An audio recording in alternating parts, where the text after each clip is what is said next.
Magandang araw! Ganito lang kadaling magpatubo ng kangkong at alugbati gamit itong plastic bottle. Mas maganda nga ito sa mga plantita na maliit lang ang espasyo sa bahay pero mahilig magtanim. Butasan lang ng maliliit ang bote at siguraduhin na hindi mahuhulog ang lupa. Baka magtaka kayo bakit sisako ng bigas. Hindi ito bigas, ginamit ko lang ito para paglagyan ng lupa. Kapag puno na ang bote, pwede na agad itusok sa butas ang tangkay ng alugbati at kangkong.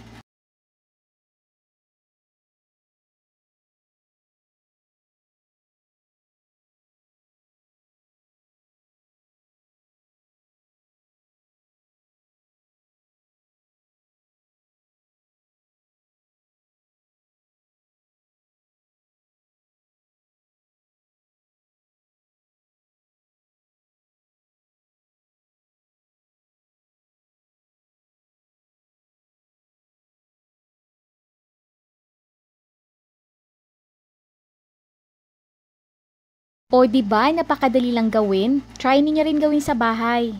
I-update ko kayo kapag lumago na itong mga dahon. Thank you for watching!